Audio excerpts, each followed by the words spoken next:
Hello students, तो आज के स्टूडियो में हम सीख रहे टैक्सेशन करवेरा। आज का वीडियो दोनों मीडियम के लिए यूजफुल रहेगा। मैं दोनों मीडियम में कंप्लीट एक्सप्लेन करने वाला हूँ। जो चैप्टर हम सीख रहे हैं उसका नाम है capital gain and tax planning, Moody नफो अने कर आयोजन। ऑलरेडी चैप्टर के 3 वीडियो अपलोड हो चुके हैं जिसमें हमने लेटेस्ट सम्स के सॉल्यूशन देखे हुए। रिक्वेस्ट स्टार्टिंग से तीनों वीडियो जरूर चेकआउट कीजिएगा, जिससे आपको इसका चैप्टर का जो बेसिक फॉर्मेट है, कैलकुलेशन है, जो आता रहेगा, तो आज का सम समझने में आपको और आसानी रहेगी। आज हम क्या सीख रहे हैं? आज हम एक और लेटेस्ट एग्जाम में पूछा हुआ सम सॉल्व करेंगे, जहां पर 2022 के अंदर इस चैप्टर का जो 14 मार्क का सम्स पूछा गया था उसका आज हम कंप्लीट सॉल्यूशन देखने वाले हैं। ठीक है, रिक्वेस्ट स्टार्टिंग से फर्स्ट सेकंड वीडियो जरूर देखिएगा। तो चलिए स्टार्ट करते हैं। तो डायरेक्ट सॉल्यूशन की ही मैं बात करूंगा। यहाँ पर सारी बेसिक इन्फॉर्मेशन में सम्स के अंदर दे दी गई, जहां से पहले एसेट्स जो भी मिलकत है उसके नाम दे दिए गए, उसके बाद हमको खरीद तारीख परचेस डेट दी है, वहीं पर इंडेक्स भी हमको दे दिए गए हैं सारे के सारे। उसके बाद जो खरीद कीमत है, परचेस प्राइस जितने में हमने खरीदा था उस समय, उसकी आपको अमाउंट दी गई है। उसके बाद वेचाण की जो सेल की जो डेट है, तारीख, वो भी बताएगी। जो हमारा इसी ईयर का होगा, जो फाइनेंशियल ईयर जिसका हम कैलकुलेशन कर रहे हैं ना, उसी ईयर की डेट ये होगी। जैसे मैं यहाँ स्टार्टिंग में बताया गया, जो फाइनेंशियल ईयर या हम इसको प्रीवियस ईयर भी बोल सकते हैं, जिसके लिए हम कैलकुलेशन करेंगे पाछला वर्ष या नाणाकीय वर्ष 21-22। ठीक है, तो सारा का सारा सेलिंग है ना, वो 21-22 में होगा, जिससे हम उसका कैलकुलेशन यहाँ पर कर रहे हैं। उसी के हमको सेलिंग प्राइस बताएगी, वेचाण कीमत बताएगी, और लास्ट में बताएगा एक खर्चा। ठीक है, सेल करते टाइम जिस तरह से हमने खर्चा किया उस खर्चे का नाम दिया, यहाँ पर फेयर वैल्यू ट्रांसफर एक्सपेंस दे दिया गया है। और लास्ट में नीचे एक ही हमको हवाला वधारा का माहिती दी गई, एडिशनल इन्फॉर्मेशन जो बेसिक है। यहाँ पर एग्रीकल्चर जो लैंड है उसकी 2001 की फेयर मार्केट व्याजबी बाजार कीमत दी गई। तो देखेंगे इसका यूज कहाँ पे होता है। आई होप अपने प्रीवियस 3 वीडियो देखेंगे तो 100% आपको आता रहेगा। साथ साथ में बीकॉम के भी चैप्टर के वीडियो अपलोड है, वो भी देख सकते हैं, वो भी यूजफुल है। अगर वो भी आप देखोगे तो ये सम्स आपको आता रहेगा। तो चलिए सॉल्यूशन स्टार्ट करते हैं। वैसे इसको सॉल्व करने के 2 तरीके, आप डायरेक्ट एक साथ में चारों मिलकत का सॉल्यूशन कर सकते हैं, या एक एक अलग अलग भी कर सकते हो। अलग अलग करता हूं मैं मोस्टली, जिससे कि आप कहीं पर भी कोई भी कैलकुलेशन करने में मिस्टेक ना हो, इसलिए।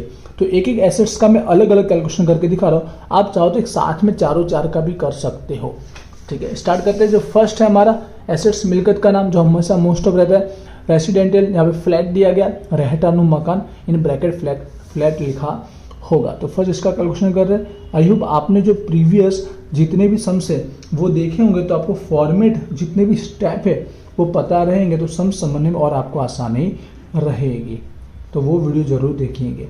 तो रहठानू मकान, तो स्टार्ट करते। वैसे 3 स्टेप हमारा सम्स टोटल कंप्लीट होता है यहाँ पर बेसिक लेवल से।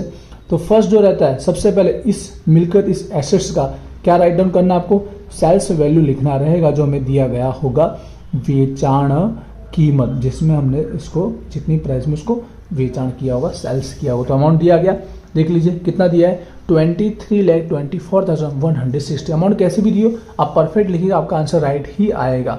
कभी कभी पॉइंट में भी होता है, तो कोई डाउट नहीं रखना है, आपका आंसर राइट ही होता है। अब इसके बाद हम क्या करते हैं, लेस वाला सेक्शन, सेकेंड स्टेप, जो माइनस करते हैं, जिसको हम स्पेशल डिडक्शन भी बोल सकते हैं। ठीक है, बिना ये लिखे भी आप माइनस कर सकते हो। स्पेशल डिडक्शन खास कपातो, जिसके अंदर फर्स्ट हम क्या माइनस करते हैं, जितने भी एक्सपेंस होते हैं, क्या होते हैं, खर्चा होता है, जो सेल्स वेचाण करने के लिए जो खर्च होते हैं वो माइनस करते हैं, जिसमें आप जानते हैं फेवरेबली ट्रांसफर एक्सपेंस आता है।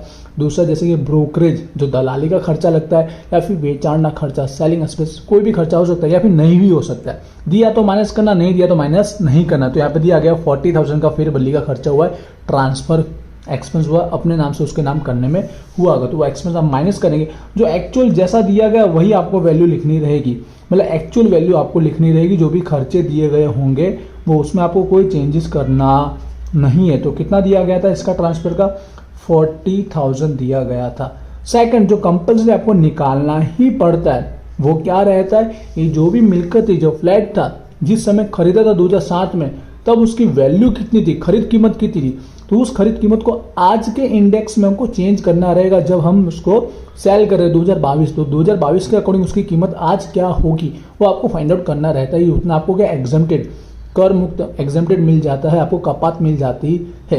तो यहाँ पर देखेंगे, आप लिख सकते हो, कंप्लीट लिखिएगा इंग्लिश में से। तो index cost of acquisition Gujarati में सुधारेली पड़तर कैसे फाइंड आउट करते हैं, बहुत इजी है, कोई फॉर्मूला आपको याद करने की जरूरत नहीं है, बट आपको पता होना जरूरी है।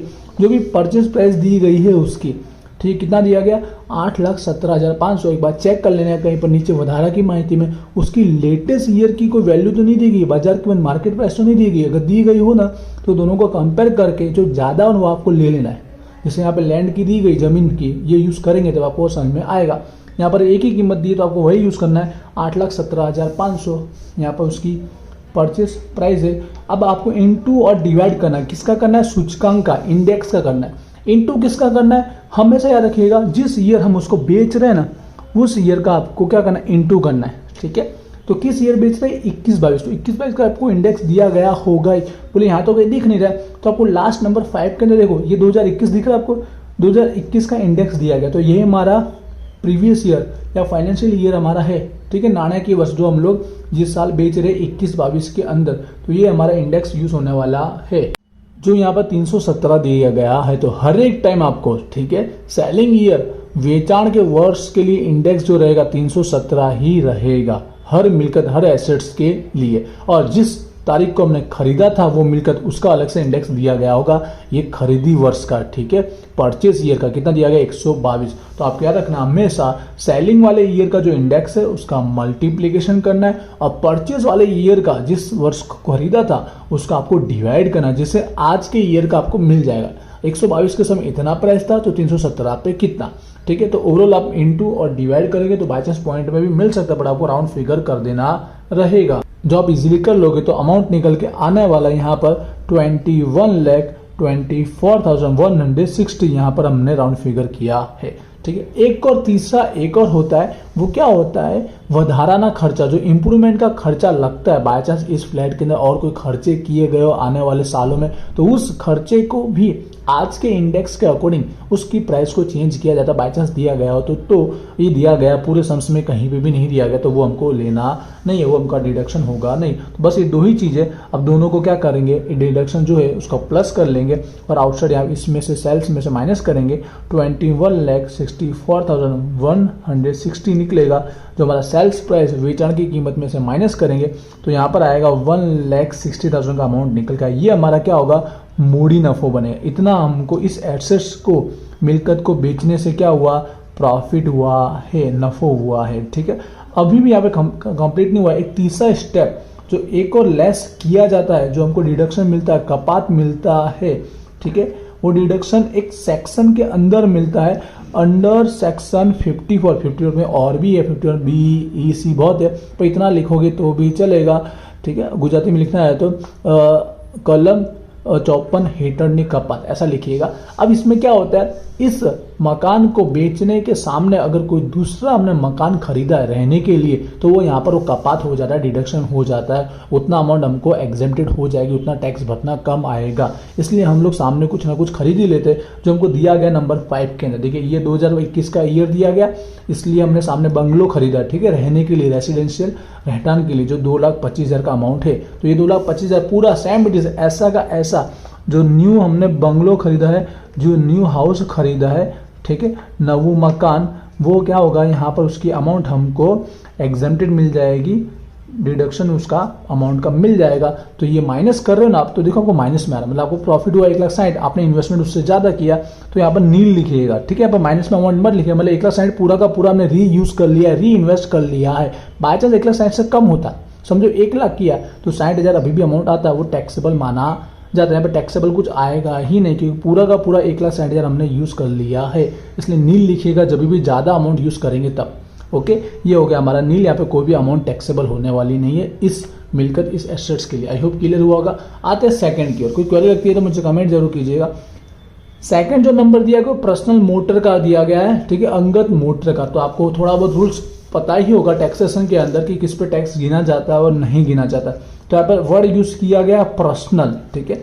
ये पर्सनल का मतलब आप जानते हैं कि हम अपने निजी यूज के लिए, ठीक है, वो जो भी मिलकत है वो यूज कर रहे हैं, जो मोटर कार है यहाँ पर पर्सनल यूज के लिए यूज की जा रही है। तो आपको जैसा पता है पर्सनल यूज के लिए जो भी होगी मिलकत वो हमारी मूडी मिलकत होती नहीं है, ठीक है, वो हमारी मूडी मिलकत गणाती नहीं, जिससे कोई टैक्स का कोई प्रश्न ही नहीं खड़ा होता है, ठीक है। तो તેથી कोई कर पात्र, ठीक है, कोई कर पात्र ની ગણતરી થશે નહીં या करपत्र रकम की जरूरत नहीं होगी। यहाँ पे कर पात्र जवाबदारी उभी थसे नहीं भरा, ऐसा आप लिखेंगे तो यहाँ पर हमारा ये कंप्लीट हो जाएगा। इंग्लिश में लिखेंगे हम it's not a capital assets, ये हमारी कैपिटल एसेट्स नहीं है, इसलिए कोई भी टैक्स लायबिलिटी अराइज होती नहीं है। सो नो टैक्स लायबिलिटी, इतना आप लिखेंगे तो यहाँ पर हमारा कंप्लीट हो जाएगा, क्योंकि ये पर्सनल है।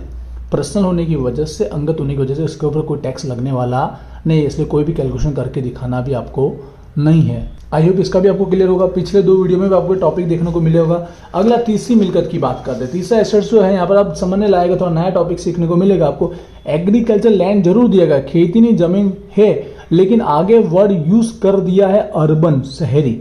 तो अर्बन शहरी लिखने की वजह से ये अर्बन वाला एग्रीकल्चर है, शहरी की खेती की जमीन है, इसलिए ये टैक्सेबल माना जाएगा, इसमें एग्जेंटेड नहीं होगा। तो इसके लिए आपको टैक्स लायबिलिटी कैलकुलेट करनी पड़ेगी, लेकिन इसकी जगह रूरल लिखा होता है, रूरल ग्रामीण, रूरल की होती ग्रामीण अगर खेती की जमीन होती तो उस पर नॉट टैक्स लायबिलिटी, ठीक है, कोई टैक्स लायबिलिटी होती ही नहीं है, वो आपको लिख देना रहेगा। या फिर ओनली एग्रीकल्चर लैंड लिखा गया होता है, खेती नहीं जमीन, या आगे वर्ड यूज नहीं किया, ना रूरल ना अर्बन, तो भी टैक्स लायबिलिटी होती नहीं है। लेकिन अर्बन लिखा है ना, तो आपको टैक्स कैलकुलेट करना पड़ेगा, आपको टैक्स पे करना पड़ता है। तो इसका कैलकुलेशन आपको करके दिखाना। आई होप आपको क्लियर हुआ होगा मैं क्या कहना चाहता हूँ। अर्बन लिखा है इस वजह से, ऐसे तो और डीपली इसका रूल्स है, ठीक है। अंडर सेक्शन 54B के अंदर बहुत सारा लिखा गया एग्रीकल्चर लैंड के बारे में कि अर्बन हो तो क्या क्या रिक्वायरमेंट, क्या क्या कंडीशन होती है, उसके बेस पर टैक्स गिना जाता है और कब कितना एग्जेम्प्टेड होता है, बहुत कुछ लिखा गया। भाई इतनी रिक्वायरमेंट आपको नहीं है सम्स में अंदर, इसलिए हो सके तो बुक में पढ़िएगा जरूर,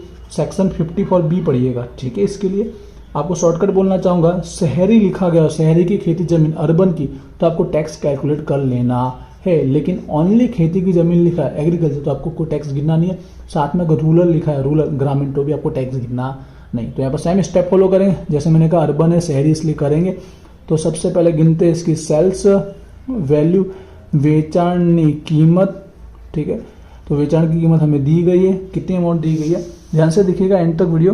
यहाँ पे दिया गया 4,58,000 दिया गया, सेल्स 4,58,000। सेम स्टेप फॉलो करेंगे। दूसरा जो हमारा स्पेशल डिडक्शन है पूरा अच्छे से लिखिएगा। पहला जो इस पे भी यहाँ पर दिया गया है इसकी अमाउंट, वो है हमारे खर्चे के रूप में ट्रांसफर फीस दिया गया है, फिर बदली खर्च दिया गया है जिसकी अमाउंट दी गई, जो ऐसा कैसा एक्चुअल लेना है 4,000 अमाउंट दिया गया है। दूसरा जैसे आप सबको पता है, हमें जितने में इसको परचेस किया था उस समय उसकी आज की कीमत आपको निकालनी, जिसे हम बोलते हैं सुधारेली पड़तर इंडेक्स कॉस्ट ऑफ एक्विजिशन, पूरा लिखिएगा। तो कैसे निकालते आप समझ गए होंगे। अब ध्यान से समझिएगा, यहाँ पे 2001 में खरीदा था तब उसकी प्राइस थी 37,500, लेकिन उसकी एक और 2001 के अंदर चौथे महीने की हमको फेयर मार्केट वैल्यू दी है, बाजार की व्याजबी बाजार कीमत दी गई है। जो अगर इससे ज़्यादा है तो आपको यूज़ करना है, जिससे क्या होगा कपास ज़्यादा मिलेगा। 2001 के पहले महीने में उसकी कीमत इतनी थी, 2001 के चौथे महीने में उसकी कीमत इतनी है, ये कीमत से ज़्यादा ये वाली बाजार कीमत है, तो आपको ये यूज़ करना है। आने वाले वर्ष के अंदर अगर ज़्यादा है तो वो आपको कीमत यूज़ कर लेना है। खरीदी तारीख से आगे के वर्ष की अगर कीमत दी है और वो ज़्यादा है तो वो यूज़ करने से आपको कपास ज़्यादा मिलता है, डिडक्शन ज़्यादा मिलता है, इसलिए ये अमाउंट यूज़ की जाएगी 75,000 अर्बन लैंड के लिए, शहर की खेती जमीन की। आई होप क्लियर होगा। सुधारित पड़तर के लिए परचेस प्राइस कौन सी ली गई, खरीद कीमत कौन सी ली गई, ठीक है, वरना वही वाली पुरानी लेते हैं।